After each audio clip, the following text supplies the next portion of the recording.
بسم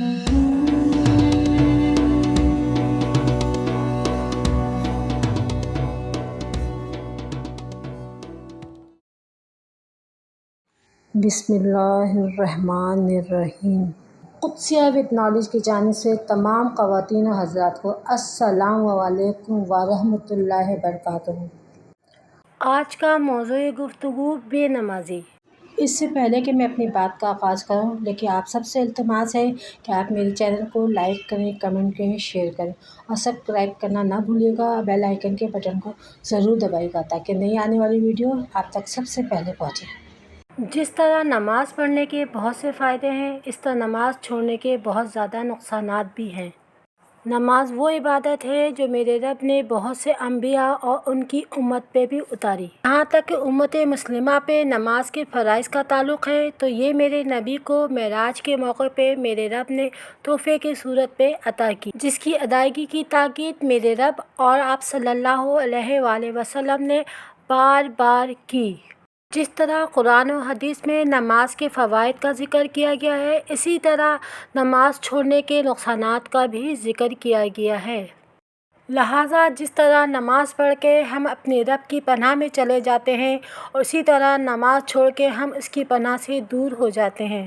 جس طرح نماز پڑھ کے ہم مومن بن جاتے ہیں، اسی طرح نماز چھوڑ کے ہم مشرک بھی ہو جاتے ہیں۔ سورہ روم میں اللہ فرماتا ہے، اللہ کی طرف رجوع کرتے ہوئے اس سے ڈرو اور نماز کو قائم کرو اور مشرکوں میں سے نہ ہو جاؤ۔ اسی طرح حضرت جابر رضی اللہ تعالیٰ عنہ سے روایت ہے کہ آپ صلی اللہ علیہ وآلہ وسلم نے فرمایا، نماز ترک کرنا شرک ہے۔ اس طرح صحیح مسلم کی روایت ہے کہ حضرت جابر رضی اللہ تعالیٰ عنہ نے فرمایا، میں نے سنا ہے کہ آپ صلی اللہ علیہ وآلہ وسلم فرما رہے تھے کہ بے شک بندے اور شرک کفر کے درمیان فرق قائم کرنے والی نماز ہے۔ جبکہ حضرت سبحان رضی اللہ تعالیٰ عنہ سے روایت ہے کہ آپ صلی اللہ علیہ وآلہ وسلم نے فرمایا، کفر اور ایمان میں فرق کرنے والی صرف نماز ہے، اسے ترک کرنے پہ بندہ مشرک قرار پاتا ہے۔ اسی طرح حضرت یزید القراش رضی اللہ تعالیٰ عنہ بیان کرتے ہیں کہ آپ صلی اللہ علیہ وآلہ وسلم نے فرمایا، مومن بندے اور مشرک کے درمیان صرف نماز کا فرق ہے، بس جو شخص اسے چھوڑ دیتا ہے وہ شرک کا ارتکاب کر بیٹھتا ہے۔ اس طرح جب بندہ نماز چھوڑتا ہے تو اس کے اور کفر کے درمیان کچھ باقی نہیں رہتا ہے۔ سنن ترمذی کی روایت ہے کہ آپ صلی اللہ علیہ وآلہ وسلم نے فرمایا، ایمان اور کفر کے درمیان فرق نماز کا ترک کرنا ہے۔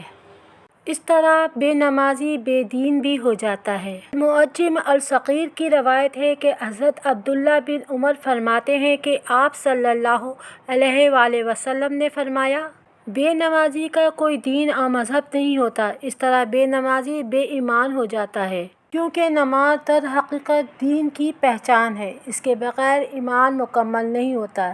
اس طرح اس کا مذہب سے بھی تعلق ختم ہو جاتا ہے۔ سورہ توبہ میں ارشاد ہوا، بس اگر وہ توبہ کر لیں اور نماز قائم کریں، زکوٰۃ دیں تو اس کی راہ چھوڑ دیں، بے شک اللہ بہت بخشنے والا، نہایت رحم کرنے والا ہے۔ اسی طرح صحیح بخاری کی روایت ہے کہ آپ صلی اللہ علیہ وآلہ وسلم نے فرمایا، مجھے حکم دیا گیا ہے کہ میں لوگوں سے لڑائی کروں حتیٰ کہ وہ گواہی دیں کہ اللہ کے سوا کوئی معبود نہیں، محمد اللہ کے رسول ہیں، اور نماز قائم کریں اور زکوٰۃ ادا کریں۔ لہٰذا جب بندہ نماز چھوڑتا ہے تو در حقیقت وہ اللہ اور اس کے رسول کی نافرمانی کرتا ہے۔ سورہ المومن میں ارشاد ہوا، اور تمہارے رب نے کہہ دیا، تم سب مجھے پکارو، میں تمہاری دعائیں قبول کروں گا، بے شک جو لوگ اللہ سے میری عبادت نہیں کرتے وہ عنقریب ذلیل اور رسوا ہو کر جہنم میں داخل ہوں گے۔ اسی طرح سورہ القیامہ میں اللہ نے فرمایا، بس اس نے نہ تصدیق کی نہ نماز پڑھی بلکہ جھٹلایا اور منہ پھیر لیا۔ اسی طرح ایک اور جگہ ارشاد خداوندی ہے، انہیں کیا ہو گیا کہ وہ ایمان نہیں لائے اور جب ان کے سامنے قرآن پڑھا جاتا ہے تو وہ سجدہ نہیں کرتے۔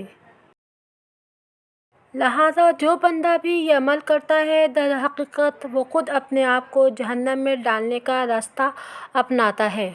سورہ المدثر میں ارشاد ہوا، ہم نماز نہیں پڑھتے تھے اور مسکین کو کھانا نہیں کھلاتے تھے اور فضول بحث کرنے والوں کے ساتھ ہم بھی بحث میں حصہ لیا کرتے تھے، اور ہم قیامت کے دن کی تکذیب کرتے تھے، یہاں تک کہ موت نے ہمیں آ دبوچا۔ سورہ المرسلات میں ارشاد ہوا، ان سے کہا جاتا تھا کہ تم لوگ رکوع کرو تو وہ رکوع نہیں کرتے تھے۔ اس دن جھٹلانے والوں کے لیے ویل ہوگی۔ ویل جہنم کی ایک وادی کا نام ہے۔ کہ صحیح بخاری کی حدیث ہے کہ آپ صلی اللہ علیہ وآلہ وسلم نے فرمایا، جس شخص کا سر پتھر سے کچلا جا رہا تھا وہ حافظ قرآن تھا، قرآن سے غافل ہو گیا تھا اور فرض نماز پڑھے بغیر سو جایا کرتا تھا۔ اس طرح جب ہم بے نمازی ہوتے ہیں تو در حقیقت ہم اپنے رب کی شفاعت سے محروم ہو جاتے ہیں۔ المدثر میں ارشاد ہوا، جو لوگ جنتوں میں سے ہوں گے مجرمین سے پوچھیں گے، تمہیں کس چیز نے جہنم میں پہنچا دیا؟ وہ کہیں گے، ہم نماز پڑھنے والوں میں سے نہیں تھے اور مسکین کو کھانا نہیں کھلاتے تھے اور فضول بحث کرنے والوں کے ساتھ ہم بھی بحث و مباحثہ کرتے تھے، ہم قیامت کے دن کی تکذیب کرتے تھے، یہاں تک کہ ہماری موت آ گئی۔ اس وقت شفاعت کرنے والوں کی شفاعت ان کے کام نہیں آئے گی۔ اسی طرح آپ صلی اللہ علیہ وآلہ وسلم نے فرمایا، جس نے نماز کی حفاظت کی، نماز روز قیامت ان کے لیے نور، بریان اور ذریعہ نجات ہوگی۔ جس نے نماز کی حفاظت نہ کی تو روز قیامت نماز اس کے لیے نہ دلیل نہ ہی وسیلہ نجات ہوگی، اور قیامت کے دن اس کا حشر قارون، فرعون، حامان اور ابی بن خلف کے ساتھ ہوگا۔ اس کے ساتھ ساتھ نماز میں سستی اور لاپرواہی بھی منافقوں کے اوصاف میں شمار ہوتی ہے۔ سورہ نساء میں ارشاد ربانی ہے، بے شک منافقین اللہ کو دھوکہ دینا چاہتے ہیں اور وہ انہیں دھوکے میں ڈالنے والا ہے، اور جب نماز کے لیے کھڑے ہوتے ہیں تو کاہل بن کر کھڑے ہوتے ہیں اور اللہ کو برائے نام یاد کرتے ہیں۔ اس طرح جہاں نماز کا چھوڑنا تباہی کا ذریعہ ہے، دنیا آخرت دونوں کے لیے، وہاں وقت پہ نماز کی ادائیگی بھی نہ کرنا گناہ کا سبب ہے۔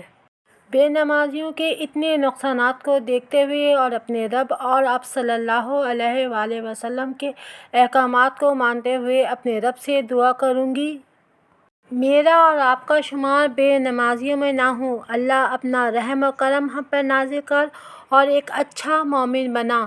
اور جس طرح میرے رب نے نماز کی ادائیگی کا حکم دیا ہے اور آپ صلی اللہ علیہ وآلہ وسلم نے کر کے دکھایا ہے، ہمیں بھی اس کے مطابق نماز پڑھنے کی طاقت اور صلاحیت عطا فرما۔ امید کرتی ہوں آپ سب کو میری یہ کاوش پسند آئی ہوگی۔ اپنا خیال رکھیے گا۔ اللہ حافظ۔